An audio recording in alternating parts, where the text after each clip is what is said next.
The vast expanse of space shimmered with distant stars as the Zalak observation vessel, Irixis, glided silently along its patrol route.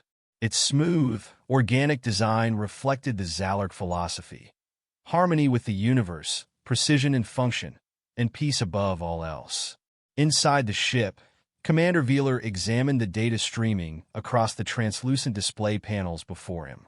His elongated fingers danced across the controls, and his golden, reflective eyes narrowed in thought. "Unusual readings ahead," said Oris, the ship's science officer, her voice steady yet laced with curiosity. "A mass not indigenous to this region. Metallic composition, artificial structure."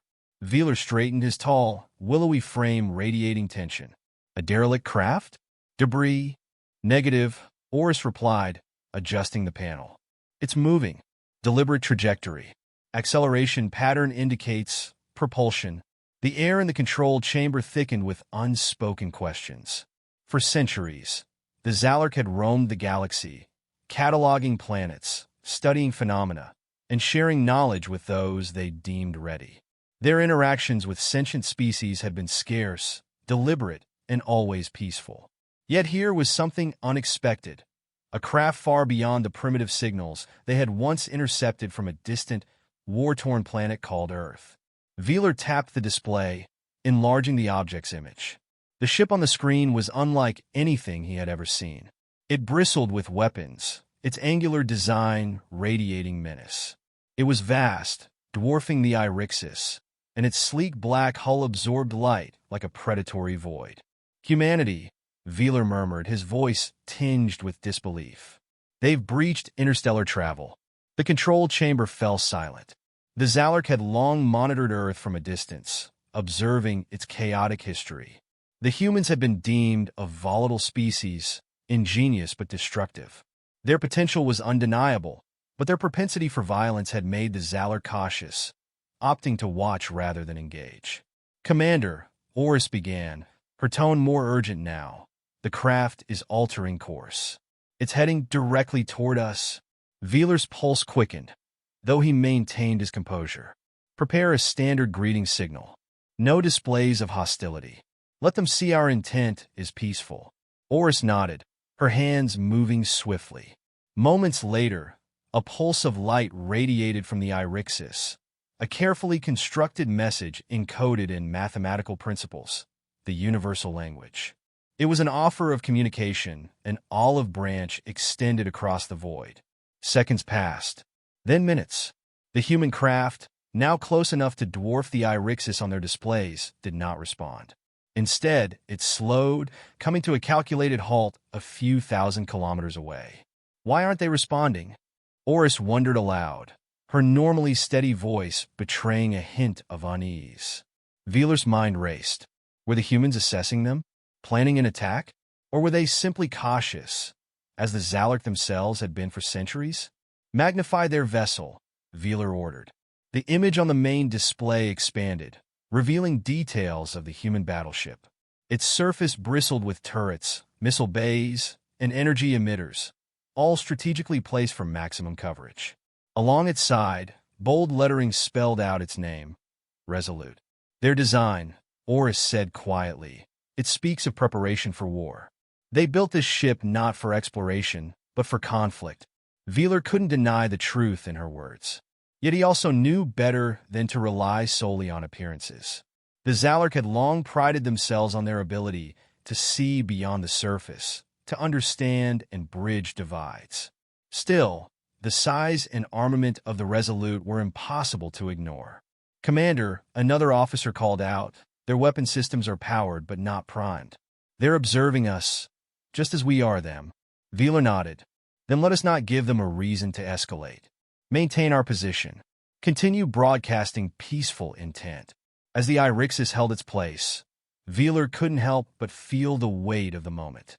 This wasn't merely a meeting between two ships.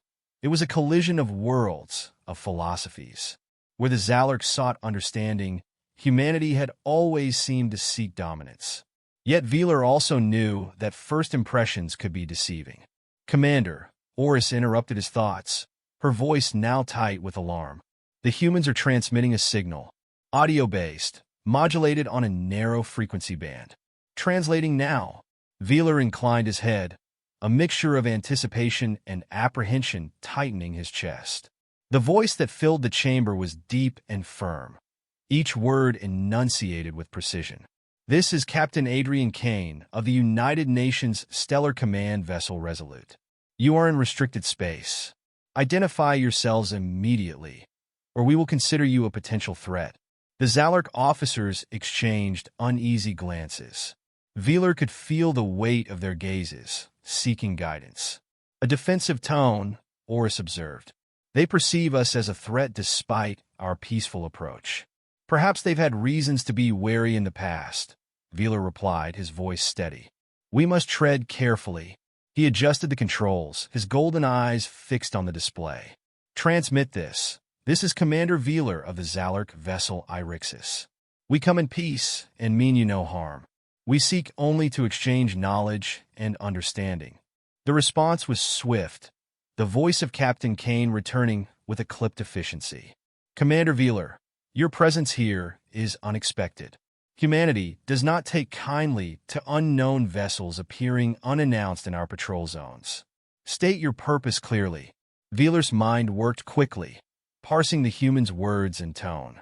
This was not a race to be intimidated, but one that operated from a place of caution. Their words carried weight, shaped by a history Veeler could only imagine. We are explorers, Veeler said, choosing his words with care. Our purpose is knowledge, not conquest. If we have intruded, it was unintentional. We will depart if you so wish. A tense silence followed. Veeler's gaze flicked to the image of the Resolute on the screen, its massive form a silent reminder of humanity's strength. Then, finally, Kane's voice returned. Stand by, he said. As the connection cut, Veeler exhaled slowly. Oris, monitor their movements closely. Any sign of aggression, alert me immediately. Yes, Commander. The chamber grew quiet once more, the tension palpable. Veeler folded his hands behind his back, his mind turning over the possibilities. The humans were cautious, perhaps even frightened, but not reckless. There was potential here, he realized, for something greater than conflict. But potential was not certainty.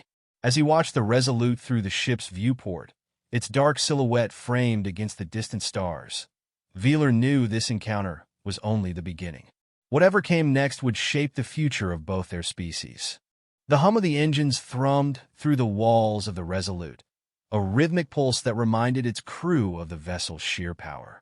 Captain Adrian Kane stood on the command deck, his broad shoulders squared as his sharp, gray eyes surveyed the holographic display before him. It projected the alien vessel in vivid detail, organic curves and luminescent surfaces that seemed to breathe, utterly alien compared to the utilitarian lines of the Resolute. Kane's fingers tapped against the edge of the console, a habit born of years spent navigating tense encounters. Status report, he ordered, his voice calm but firm. Lieutenant Sofia Vega, the ship's tactical officer, turned from her station. Her dark hair was pulled into a tight braid, and her expression was as sharp as the weapon she controlled. Their vessel remained stationary. Energy readings consistent with defensive shielding, but no sign of weapons being primed. Yet, muttered Commander Malik Acero, standing to Kane's right. Acero's imposing frame seemed to fill the space, his face a hard mask of skepticism. We've seen this tactic before. Lull your target into complacency, then strike when they least expect it. Kane didn't respond immediately. His gaze lingered on the alien ship, its strange, fluid design a stark contrast to humanity's aggressive, angular engineering. Everything about it suggested peaceful intent, but Kane had learned long ago not to trust appearances. They claim to be explorers, Kane said finally, his tone even. They all do, Acero replied darkly. Until they're not, Vega frowned. Their approach doesn't match an ambush profile. If they wanted to attack, they've already missed their opportunity. Maybe, Acero conceded grudgingly, or maybe they're studying us, looking for weaknesses. Kane raised a hand, cutting off the brewing argument. Enough. We won't jump to conclusions without evidence. Lieutenant Vega, Maintain weapons readiness, but hold fire unless ordered. Commander Acero, continue monitoring their movements and energy output. I want real-time updates. Yes, sir. They replied in unison, though Acero's tone carried a hint of reluctance. Kane turned back to the display, his thoughts racing. Humanity had learned the hard way that space was no refuge from danger. The first alien species they had encountered had been hostile, forcing Earth to unite and respond with unrelenting ferocity. The scars of those battles were etched into the design of the Resolute, a vessel built to ensure humanity would never be caught off guard again. Yet the situation felt different. The Zalark vessel didn't radiate aggression. It radiated curiosity. And its commander, Velar, as he had introduced himself, had spoken with measured calm, offering peace rather than threats. Bridge to engineering, Kane said, activating his comm link. A gruff voice answered immediately. Chief Quan here.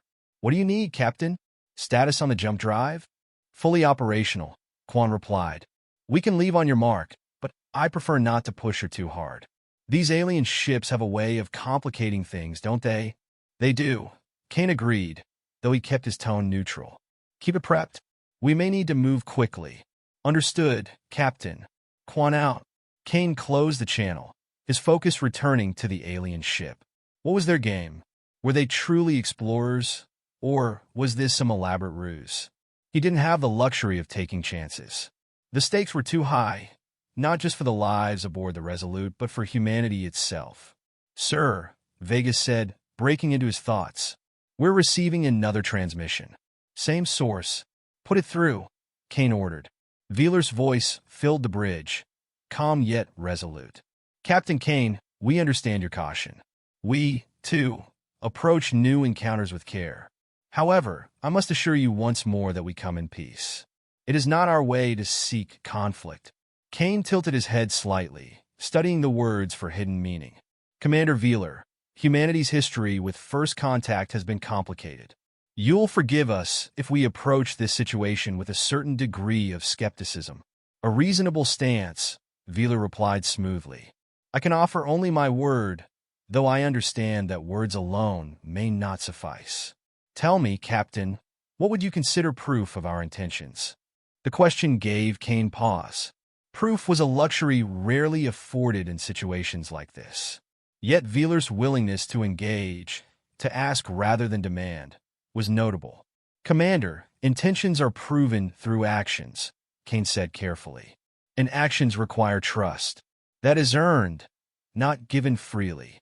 Then let us earn it, Velar replied. We propose a meeting. Neutral ground, unarmed. A chance to speak face to face. Acero stiffened beside Kane. Captain, that's a trap waiting to happen. Kane raised a hand to forestall him. Neutral ground, unarmed. And if we refuse? Then we will respect your decision, Velar said. We will depart peacefully and leave no trace of our presence. The bridge fell silent. Kane could feel the weight of every gaze on him, every unspoken opinion hanging in the air. Captain, Vega said quietly, they haven't made any overtly hostile moves. This could be an opportunity to understand them, and to show them what humanity stands for. Kane nodded slowly. It could also be a risk we can't afford.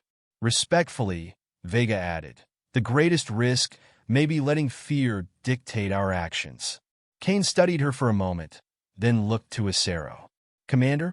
I don't like it, Acero said bluntly. But I can't argue with the logic. If they wanted to attack, they'd have done it by now. Still, I'd recommend a full security protocol. Noted, Kane said. He turned back to the comm link. Commander Velar, we'll consider your proposal. Stand by for our response. As you wish, Velar replied. As the transmission ended, Kane leaned against the console, his mind racing. He knew this moment would define more than just the outcome of this encounter.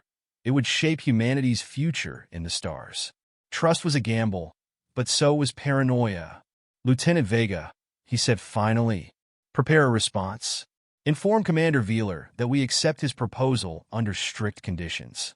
I'll need security details and a full briefing within the hour. Yes, sir. Kane exhaled slowly, the weight of command pressing down on him. The Resolute was humanity's sword and shield, a symbol of their resilience and resolve. But today, it might also become a bridge, a fragile, precarious bridge between two vastly different worlds. He only hoped it would hold. The neutral meeting point was a barren asteroid, chosen for its strategic insignificance and lack of atmosphere, neutral ground in every sense. Captain Adrian Kane stood at the Resolute's airlock, his helmet locked into place, and his environmental suit systems humming softly. Behind him, a small escort team of hand-picked officers prepared for the descent. Each member carried a sidearm holstered at their hip, more symbolic than practical, given the strict terms of the meeting. The weapons were there to remind both sides that trust had limits. Telemetry confirms the Zalurk shuttle has landed on the surface. Vega's voice came through Kane's comms, crisp and steady. They've disembarked. No signs of concealed weapons or additional personnel. Understood, Kane replied. Maintain overwatch and keep the Resolute on high alert. If anything goes sideways, I want extraction protocols ready. Yes, sir. Beside him, Commander Malakasero adjusted his helmet and gave Kane a sidelong glance. I still think this is a bad idea. You've made that clear, Kane said, his tone sharp enough to close the conversation. But here we are.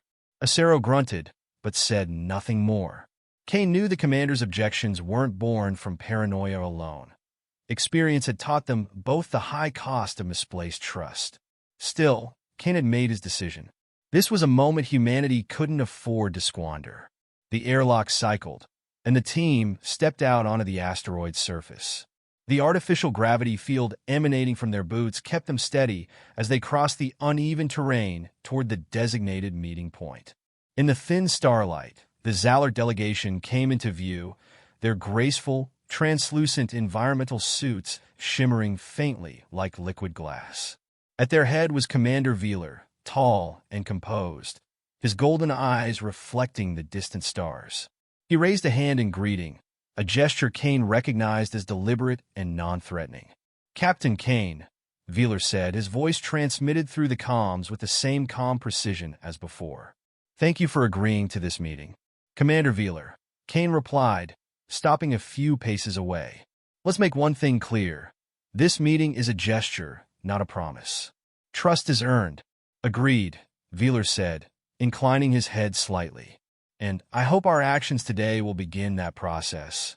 The two commanders studied each other in silence for a moment. Kane noted the fluidity of Veeler's movements, the unhurried grace of someone utterly at ease. Yet there was something else in the Zalurk's posture. Curiosity, perhaps even admiration. You brought no weapons, Veeler observed. A bold choice. We brought enough, Kane countered. But I noticed you didn't arm your team either. Why? Because we have no intention of escalating this encounter, Veeler said simply. Weapons invite conflict. We have found that their absence often defuses it.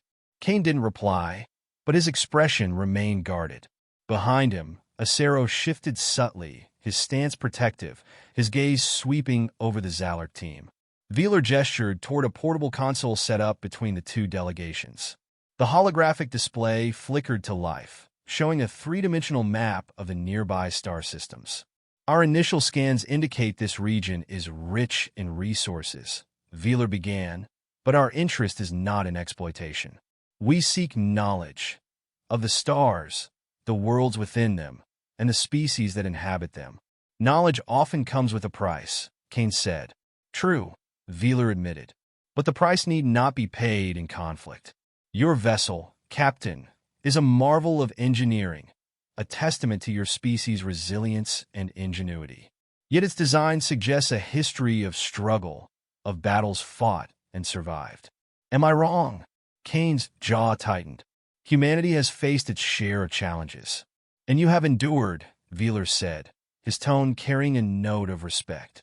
That endurance speaks to a strength we wish to understand.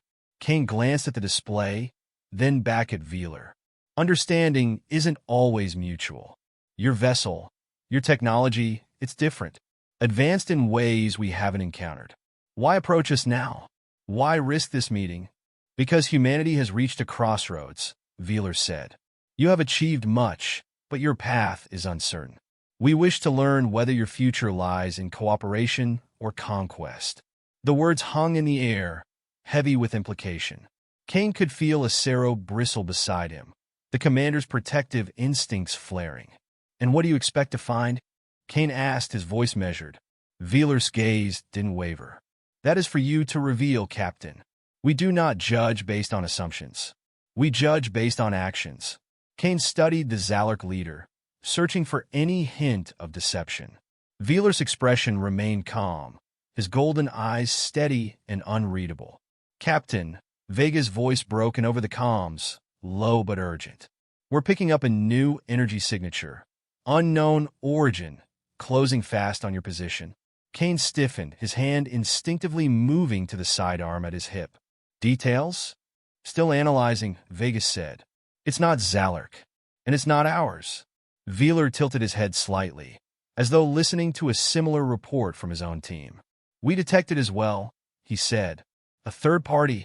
This complicates matters." "Complicates?" Acero growled. "This could be an ambush. If it were, we would not be standing here discussing it," Wheeler said evenly. "We are as exposed as you are."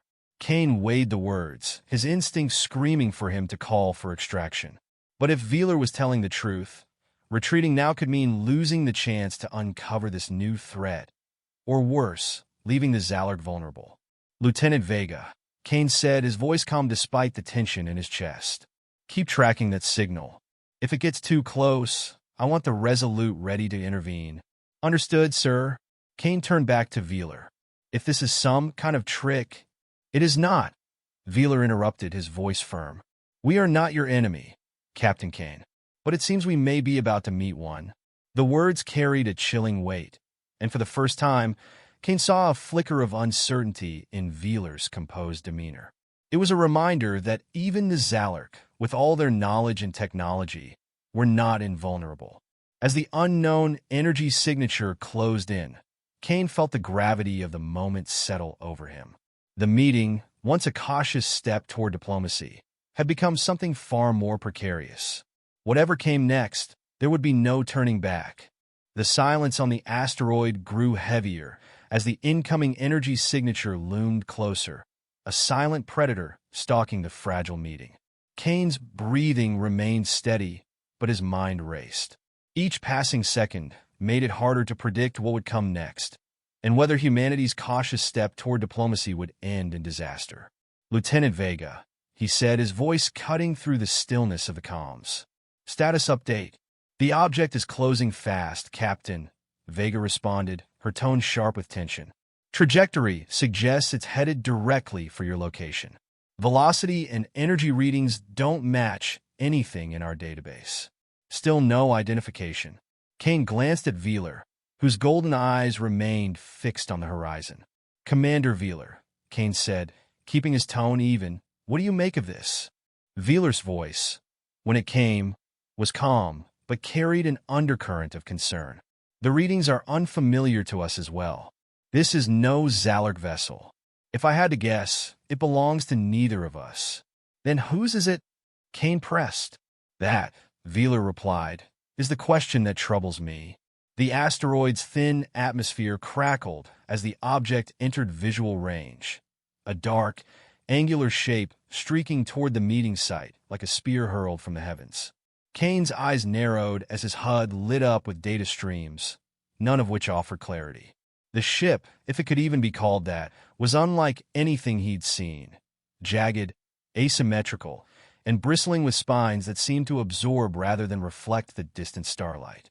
"Unknown vessel is decelerating," Vega reported. "It's coming in hot, but it's not on a collision course.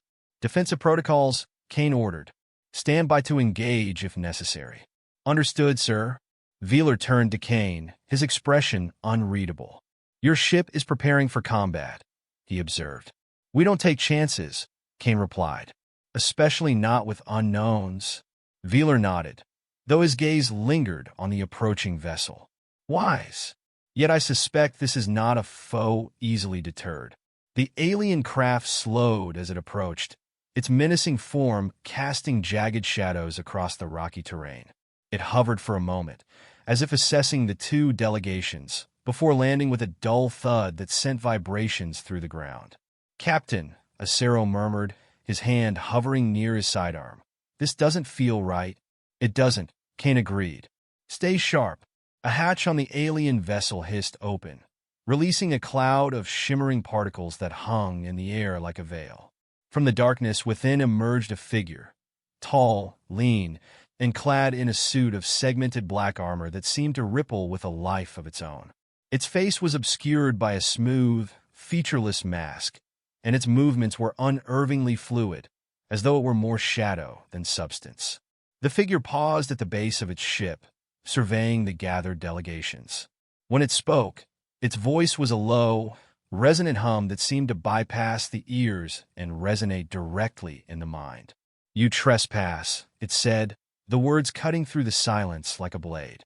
Kane exchanged a quick glance with Veeler, who stepped forward, his posture calm but assertive. "We did not realize this territory was claimed," Veeler said. "Identify yourself." The figure tilted its head, as though considering the question. "We are the Raxith," it said finally. "This system is ours by right of conquest.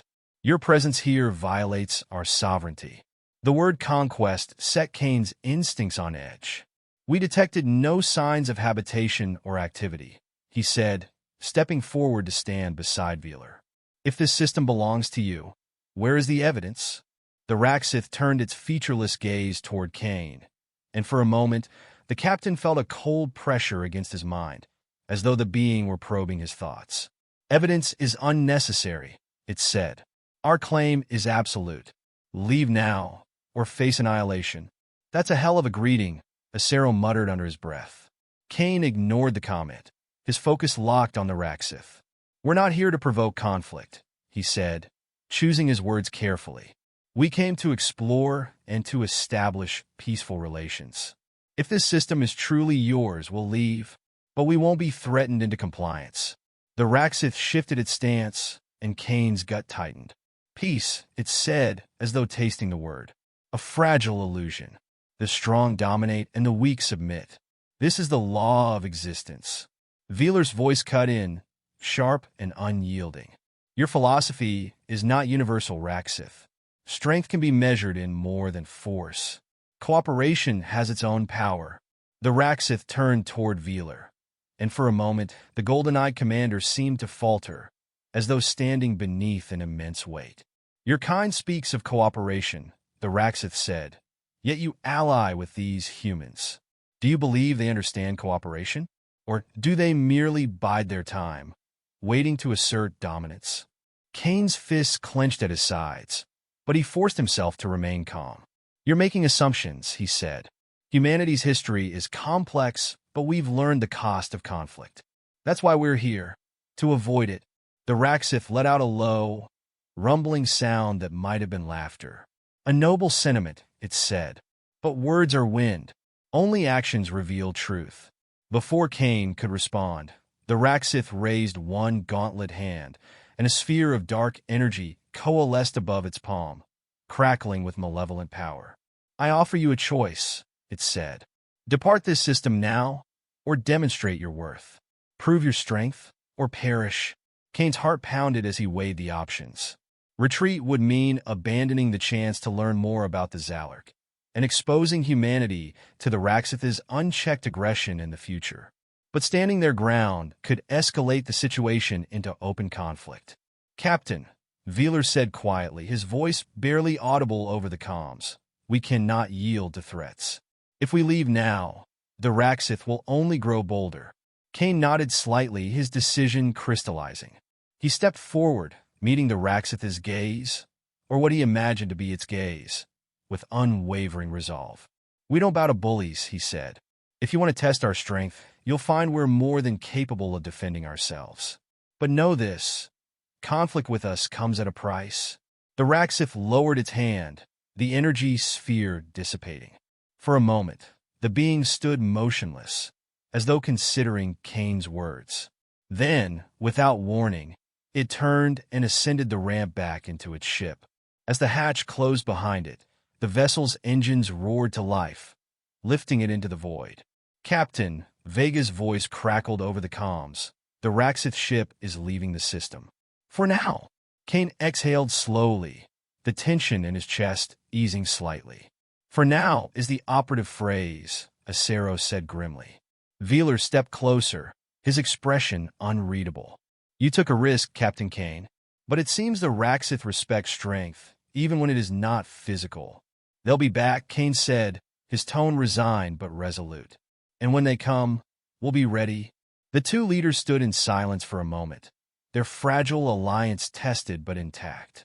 Whatever came next, it was clear the galaxy held dangers neither species could face alone. Back aboard the Resolute, the tension from the encounter lingered like a storm cloud. Kane paced the bridge, his mind replaying every second of the Raxith confrontation. The crew worked with quiet intensity, aware that their captain's mood mirrored the gravity of their situation. Lieutenant Vega, Kane said, stopping at her station. Any updates on the Raxith ship's trajectories? They've left the system, Captain, Vega replied, her fingers flying over the console. But I've tagged their energy signature for long-range monitoring. If they make any sudden moves, we'll know. Good, Kane said, though his expression remained grim.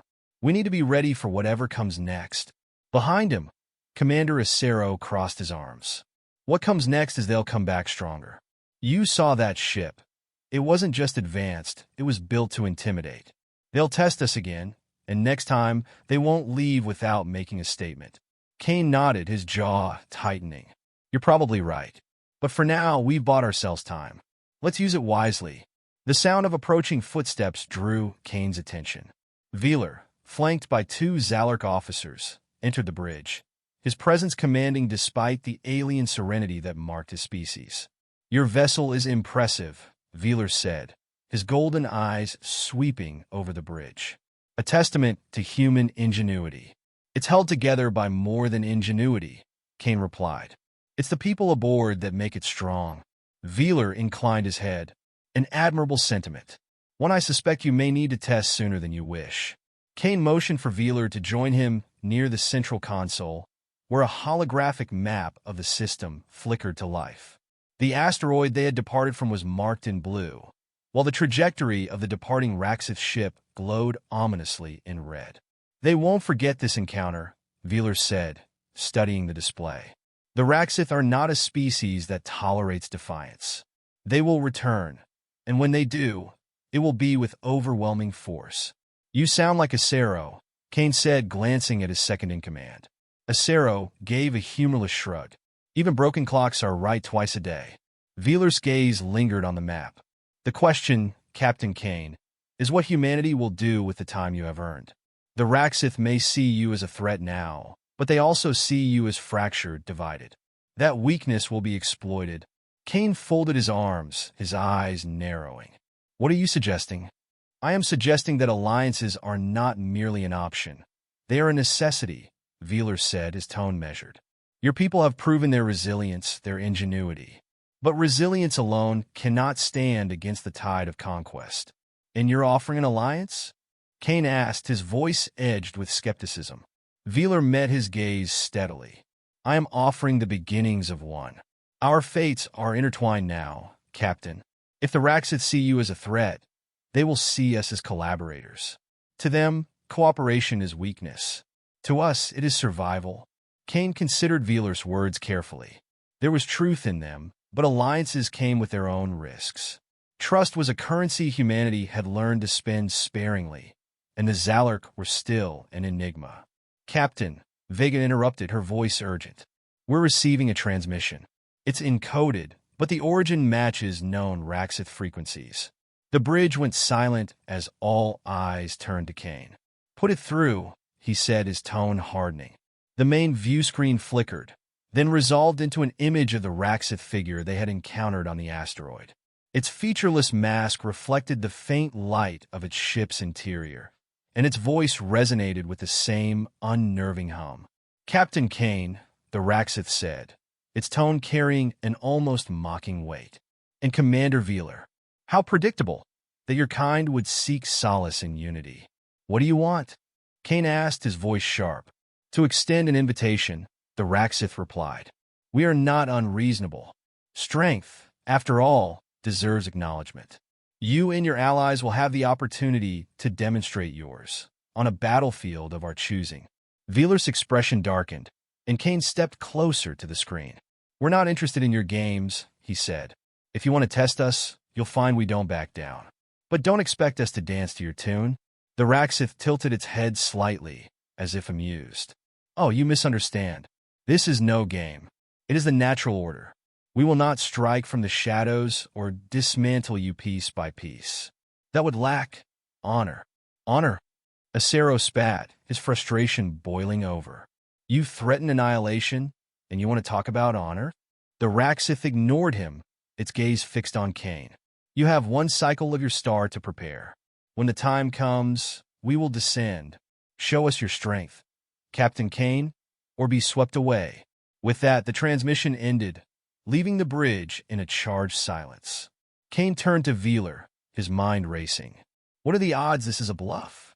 Lo, Velar said grimly. The Raxith do not bluff. They challenge and they conquer. It is their way. Then we need to prepare, Kane said, his voice firm. Vega, I want every scrap of data on the Raxith and their technology. Acero, coordinate with the engineering teams. If this ship's going to stand up to a Raxith assault, it'll need to be ready for anything. And the Zalark? Velar asked. Kane met his gaze, the weight of the decision pressing down on him. You've proven you're not our enemy. But this fight will push both our species to the brink. Are you willing to stand with us? Velar's golden eyes glimmered with resolve. The Zalark do not abandon their allies, Captain. We will fight alongside you. But make no mistake. The Raxith will test us all. They'll regret it, Kane said, his voice low but fierce. Humanity's faced extinction before. We've survived it every time, and we'll survive this too.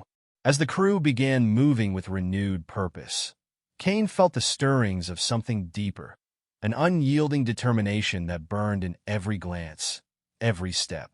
Whatever the Raxith threw at them, they would meet it head-on, and together, they would endure. The countdown ticked toward 0. The Resolute hung in the void, a lone sentinel at the edge of humanity's reach, its hull reinforced and its weapons primed. Around it, the Zalark fleet shimmered in formation, their vessels sleek and angular, glowing faintly with the bioluminescent energy unique to their technology. Together, the human and Zalark forces formed an uneasy yet determined alliance, poised to face the impending Raxith assault. Captain Kane stood at the heart of the bridge, his hands clasped behind his back as he stared at the tactical display. The hologram projected a three-dimensional view of the battlefield, with the asteroid belt and its scattered debris serving as both cover and hazard. No sign of the Raxith yet, but the countdown left no room for doubt. They would come. Status report, Kane said, his voice steady despite the tension in the air. Fleet is in position, Vega replied, her fingers flying across the console. All systems green. Weapons are primed and shields at maximum capacity. Zalark forces are holding steady. Good, Kane said. He turned to Acero, who stood at his side, arms crossed and expression grim. Anything from the Raxith? Not a damn thing, Acero said. They're quiet, which makes me think they're planning something nasty. They always are, Kane muttered. Commander Velar entered the bridge, his golden eyes sweeping the room before settling on Kane. Our ships are ready, he said, his tone calm but resolute. The crews are prepared to fight and, if necessary, die for this alliance. But I hope your plan does not require the latter. It doesn't, Kane said firmly. If we fight smart, we'll survive this. All of us? Velar nodded, though his expression remained guarded. Then let us hope the Raxith underestimate us. As if summoned by the mention of their name, the comms officer's voice broke through the tension. Captain, we've got movement, multiple signatures, emerging from the far side of the system. All hands, battle stations. Kane barked. The bridge erupted into controlled chaos as the crew sprang into action. The holographic display updated, revealing a swarm of Raxith vessels tearing through the void like a storm of knives. Their angular forms glinted with a malevolent light, their jagged edges bristling with weaponry. At their center loomed a massive flagship, its spiked hull radiating an aura of dread. They brought the whole damn fleet, Acero said, his voice low. Good, Kane replied, his tone hard. Let's show them what happens when you pick a fight with the wrong people. The Raksith formation advanced, their ships spreading out like the claws of a predator encircling its prey. The Resolute and the Zalak fleet held their ground, their weapons locked on target, but waiting for the enemy to make the first move. Captain, Vega said, her voice tight, they're charging weapons. We're about to be hit. Brace for impact. Kane shouted. The first salvo struck with brutal force, waves of energy slamming into the shields of the Resolute and its allies. The bridge shook violently, and warning lights flared as the ship's systems absorbed the blow. Shields holding, Vega reported, though her tone carried a note of strain. Return fire, Kane ordered. The Resolute unleashed a barrage of kinetic and energy weapons, its railguns and plasma cannons lighting up the void. The Zalak ships followed suit, their bioluminescent beams slicing through the blackness with precision. Explosions erupted across the enemy line as smaller Raksith vessels were torn apart, but the swarm pressed on, undeterred. They're testing us, Veeler said, his gaze fixed on the display. Probing for weaknesses. They'll find none, Kane replied. Vega, concentrate fire on their flanks. Acero, coordinate with the Zalak. Push them toward the asteroid belt. The plan unfolded with disciplined precision. The combined human-Zalak forces maneuvered to herd the Raksith ships into the asteroid field, where the dense debris would limit their mobility. The enemy resisted fiercely, but the Alliance's coordinated strikes began to turn the tide. Captain, Vega called out, her voice cutting through the din. The Raksith flagship is moving into position. It's targeting us? Kane's jaw tightened as he studied the display. The flagship loomed like a dark star, its energy readings spiking ominously. Veeler, Kane said, turning to the Zalak commander, can your ships disrupt its systems? We can try, Veeler replied, but it will require us to focus our efforts, leaving the rest of the fleet vulnerable. Do it, Kane said. We'll cover you. Veeler nodded and relayed the command to his fleet. The Zalak vessels shifted their formation, their weapons converging on the Raksith flagship in a concentrated assault.